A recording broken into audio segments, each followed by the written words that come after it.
Here I'm pulling out, what I'm pulling out is the worksheet number 10. Okay. Once again, if you have not yet start working on this worksheet, please pause the video, give yourself 10 to 15 minutes to finish this up before you check out our video. Okay. And this basically this worksheet is the hands-on experience on the definitions we already introduced. Okay. For example, question number 1, we're looking at the total revenue, average revenue, and marginal revenue. Okay. And here we already give you the quantity of output and the market price. Okay. You probably already noticed that the market price is always $10 per unit, because if you remember, we have a very important assumption, or you could say it's the feature of the perfectly competitive market, that is, each seller is a price taker, right? Each seller and buyer are the price taker. So no matter how much you're producing, okay, either 0 or 5 units, the market price stays the same. Okay, it does not increase or decrease because of your quantity of output. Okay, all right. So the total revenue here, it should be easy for us to figure out. When it doesn't produce, of course, the total revenue would be 0. All right. So the when it produced 1 unit, then the total revenue would be quantity times the price. It's going to be 10 here, right? Here, 2 times 10, 20. 3 times 10, 30. And 40, 50. Okay, it should be quite easy to figure it out. Now, the average revenue equals the total revenue divided by the quantity of output. Okay, and of course here the total revenue is 0, so the average revenue is 0 as well. And here it's 10 divided by 1, so it's going to be 10. Okay, 20 divided by 2, so it's 10 again. 30 divided by 3, 10. 40 divided by 4, 10. 50 divided by 5, 10 here. All right? We already noticed that the average revenue always equals 10. Okay, in this case.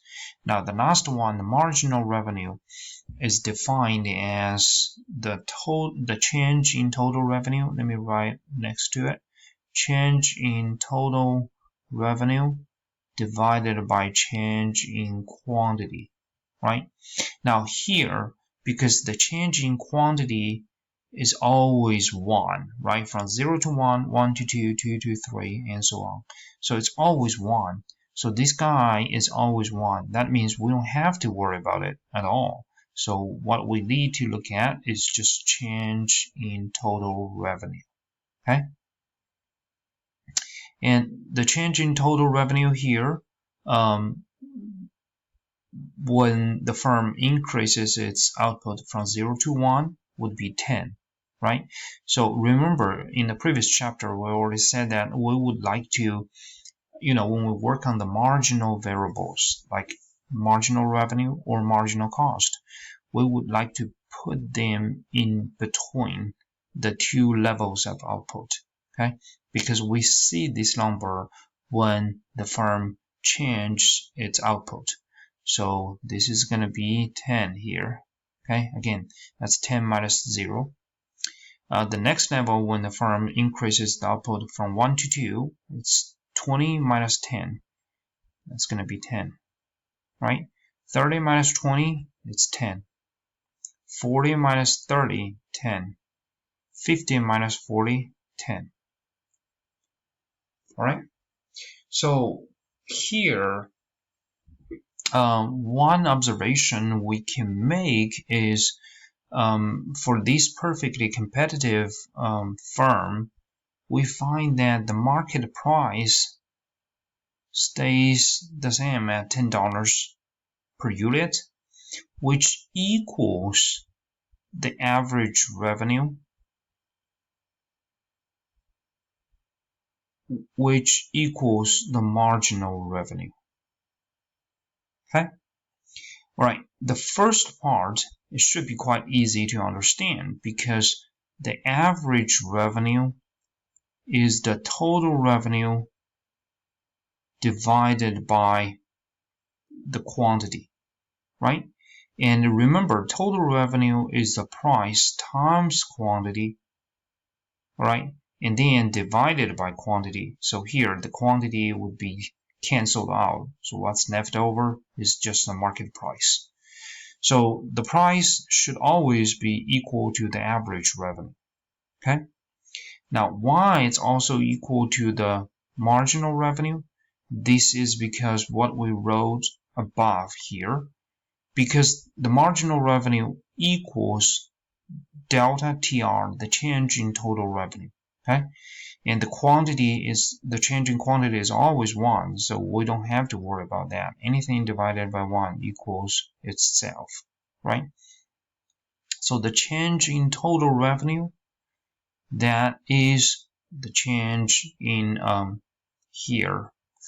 If we write it here, so marginal revenue equals delta TR, right?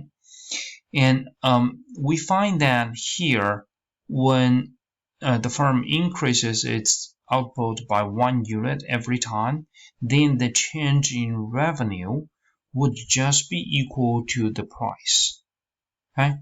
Because that's how much more money the firm can make by selling or producing 1 more unit of output, okay? So here we find a very important observation, okay? P equals AR equals MR, all right? Now let's move on and look at the second table here in the worksheet. In the second table, we give you more information about the cost, okay? And then we ask you to figure out the profit, marginal revenue, marginal cost, and the last one is the change in profit, okay? Now let's work on this. As we said, the profit is the difference between the total revenue and total cost. Here you use 0 minus 5, so it will be minus $5. 10 minus 9, so it's going to be $1 when the firm produces 1 unit. Okay? If the firm produces 2 units, then it's going to be 20 minus 15, so it's $5 profit. Here, 30 minus 23, it's going to be $7 profit. 40 minus 33, $7 profit. And 50 minus 45, it's going to be $5 profit. Okay. And then the marginal revenue, we already found it in the first table. We said that it's always equal to 10, right? Market price. So let's put it here. Again, put in between the 2 output level. All right. And then the next guy we're going to figure out is a marginal cost. Marginal cost is going to be the change in total cost divided by change in quantity. Okay. Once again, the change in quantity is always 1 in this case. So here it's going to be change in total cost divided by 1. So it is delta TC. Okay, so every time we just find the difference in total cost, that will be marginal cost. Okay, so here from 0 to 1, the change in total cost will be 9 minus 5, so that's going to be $4. Okay, and then the next level, 15 minus 9, so it will be $6. And then 23 minus 18, minus 15, it's going to be 8, right? Next one, 33 minus 23, it will be $10. And then 45 minus 33, it would be $12. Okay. Now, when we look at the change in profit, okay, what we need to do is just look at the difference between these two levels once again. Okay, and so here from 0 to 1, 0 unit to 1 unit of output, we find that profit increases from -$5 to $1. So it's going to be 1 minus -5. So it will be $6. Okay. And here the change in profit would be 5 minus 1. So it's going to be $4 here. 7 minus 5, $2. 7 minus 7, $0.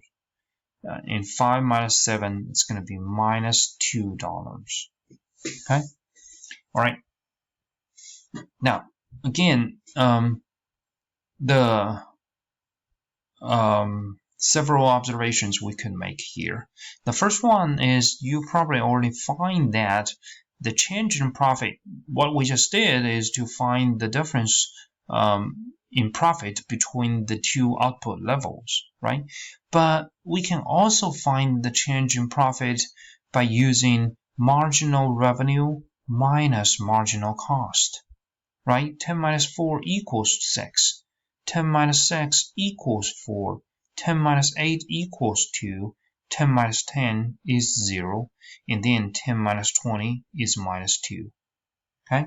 Now, intuitively, this means by producing one more unit, how much money the firm can make from the market, right?